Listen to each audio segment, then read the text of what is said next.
మరో బ్రేకింగ్ చూస్తున్నాం. గుంటూరులో కిడ్నీ రాకెట్ గుట్టు రట్టయింది. మోసం చేసి తన కిడ్నీ తీసుకున్నారంటూ ఎస్పీకి గార్లపాటి మధుబాబు అనే వ్యక్తి ఫిర్యాదు చేశాడు. నిందితులపై కఠిన చర్యలు తీసుకోవాలని ఎస్పీని కోరారు. కిడ్నీ ఇస్తే 30 లక్షలు ఇస్తామని ఫేస్బుక్ వేదికగా విజయవాడకు చెందిన భాషా అనే వ్యక్తి ప్రకటన చేశారని తెలిపాడు.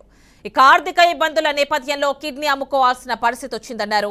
విజయవాడలోని విజయ సూపర్ స్పెషాలిటీ హాస్పిటల్స్ ఈ ఆపరేషన్ చేశారని ఆరోపించారు.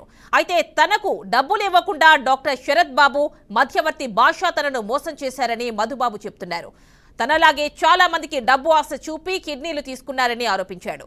తనకు జరిగిన అన్యాయం మరెవరికీ జరగకూడదని ఫిర్యాదు చేసినట్లు తెలిపారు. B positive need age 31 to 33 అని చెప్పారు. సరే నేను ఓ పాజిటివే కదా, ఏజ్ 31 కదా అని నేను రిప్లై ఇచ్చాను. విజయవాడ నుంచి ఒక అతను భాష అని ఫోన్ చేశాడు. అతను డొనేట్ చేశాడంట ఆల్రెడీ. నేను ఇచ్చాను బ్రదర్, ఇంత అమౌంట్ ఇస్తారు, ఒక 30 lakhs ఇస్తారు, మీరు ఇస్తారా, ఇట్లా మెసేజ్ చేశారు అంటే ఇస్తానని అన్నాను. సరే విజయవాడ రమ్మంటే వెళ్ళాను. అక్కడ వెంకటన్ అతన్ని ఒక అతన్ని పరిచయం చేశారు. అతను మీడియేటర్ అంట. ఆయన ద్వారా పేషెంట్ వాళ్ళ బామ్మర్ది అను పేషెంట్ వాళ్ళు పరిచయం చేసి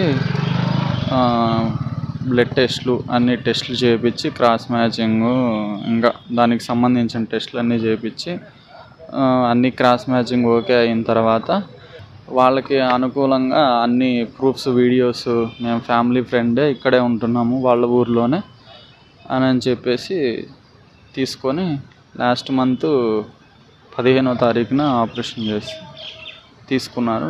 అమౌంట్ అడిగితే ఇవ్వట్లేదు.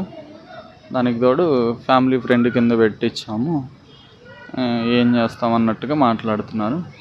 నాకు టెస్ట్లు అన్నీ చేసి లెఫ్టే తీసుకుంటామని చెప్పారు ఫస్ట్, కానీ లెఫ్ట్ తీసుకోకుండా రైట్ తీసుకున్నారు. ఇప్పుడు దాకా మన జూన్ 15 ఆపరేషన్ అయ్యే వరకు నెలవారీ ఖర్చులకి అంటే ఇంట్లో వాళ్ళు పట్టించుకుంటే అలానో టిప్కి ఒక 5,000, 15,000, నెలకు ఒక 15,000 అట్లా ఫోన్ చేసి వేస్తూ వచ్చారు.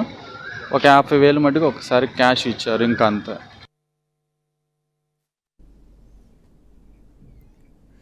ఇక గుంటూరు కిడ్నీ రాకెట్ కి సంబంధించి పూర్తి డీటెయిల్స్ అక్కడ నుంచి మా కరెస్పాండెంట్ శ్రీనివాస్ మరిన్ని డీటెయిల్స్ అందిస్తారు. శ్రీనివాస్ చెప్పండి, విజయ సూపర్ స్పెషాలిటీ హాస్పిటల్స్ కి సంబంధించి డాక్టర్ శరత్ బాబు అదేవిధంగా మధ్యవర్తి భాష వీళ్ళిద్దరూ కూడా ఈ కిడ్నీ రాకెట్ కి మూల స్తంభాలుగా తెలుస్తోంది. వీళ్ళు ఎవరైతే అవసరాల్లో ఉంటారో వాళ్ళకి వల వేసి కిడ్నీలు తీసుకుని డబ్బు కూడా కనీసం ఇవ్వట్లేదని కూడా ఇప్పుడు ప్రస్తుతం మనతో మాట్లాడుతున్నటువంటి మధుబాబు చెప్తున్నారు. చెప్పండి, ఏం జరుగుతోంది, ఏంటి, ఎలాంటి డీటెయిల్స్ ఉన్నాయి? యామిని, ఈ రోజు గుంటూరు జిల్లా ఎస్పీకి కిడ్నీ రాకెట్ కి సంబంధించినటువంటి ఒక బాధితుడు ఫిర్యాదు చేయడం జరిగింది. గుంటూరు చెందినటువంటి మధుబాబు అనే వ్యక్తి విజయవాడకు చెందిన భాష తన కిడ్నీని విక్రయించి తన కిడ్నీని తీసుకొని తనకి డబ్బులు ఇవ్వలేదంటూ కూడా ఫిర్యాదు చేయడం జరిగింది. అంటే ప్రధానంగా చూసినట్లయితే కనుక ఫేస్బుక్ లో పరిచయం అయినటువంటి మధు భాష ఇద్దరు కూడా గత కొంతకాలంగా ఫ్రెండ్స్ గా ఉంటూ కూడా వాళ్ళు ఆ మధుబాబుకి సంబంధించినటువంటి కిడ్నీని విక్రయించే విధంగా కిడ్నీని వేరే వ్యక్తులకు ఇస్తే కనుక 30 లక్షలు ఇస్తామంటూ కూడా వాళ్ళు చెప్పినటువంటి మాటలు నమ్మి మధుబాబు తన కిడ్నీని విజయవాడలో ప్రైవేట్ హాస్పిటల్లో ఇవ్వడం జరిగింది. కానీ కిడ్నీ తీసుకొని ఆపరేషన్ చేశారు కానీ ఆయనకి డబ్బులు అందలేదంటూ కూడా తనని మోసం చేశారంటూ గుంటూరు జిల్లా ఎస్పీకి మధుబాబు ఫిర్యాదు చేసినటువంటి పరిస్థితి ఉండడం జరిగింది. అయితే ముఖ్యంగా చూసుకున్నట్లయితే కనుక గత కొంతకాలంగా గుంటూరు, విజయవాడ ఈ ప్రాంతాల్లో కిడ్నీ రాకెట్ వ్యాపారం నాప కింద నీరులాగా వ్యాపించినటువంటి పరిస్థితి ఉండడం జరిగింది. ఇప్పుడు గుంటూరు జిల్లా ఎస్పీకి ఫిర్యాదు చేయడంతో ఈ వార్త ఒకసారిగా సంచలనంగా మారడం జరిగింది. అంటే భాష అనే వ్యక్తి తన కిడ్నీని వేరే వాళ్ళకి విక్రయించి తనకు డబ్బులు ఇవ్వకుండా మోసం చేశాడు, తనకు న్యాయం చేయాలంటూ కోరుతూ కూడా మధుబాబు పోలీసులకి అదే గుంటూరు జిల్లా ఎస్పీ కార్యాలయంలో ఫిర్యాదు చేయడం జరిగింది. ఫిర్యాదుని స్వీకరించిన పోలీసులు కేసు నమోదు చేసి దర్యాప్తు చేస్తున్నారు.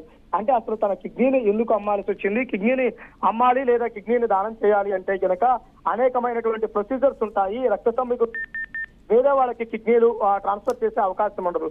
కానీ ఇక్కడ ఇంత రిజెక్ట్గా బయట వ్యక్తులు నమ్మించి ఆ కిడ్నీ 30 లక్షలకు అమ్ముతున్నాము, 30 లక్షలకు ఇస్తాము అంటూ కూడా ఆశ చూపి ఇతని కిడ్నీని తీసుకున్నటువంటి పరిస్థితి ఉండడం జరిగింది. దానిపై పోలీసు ఉన్నతాధికారులు కూడా ప్రత్యేకంగా దృష్టి పెట్టి విచారణ చేస్తున్న పరిస్థితి కనుక కొనసాగుతుంది. Right Srinivas, thank you.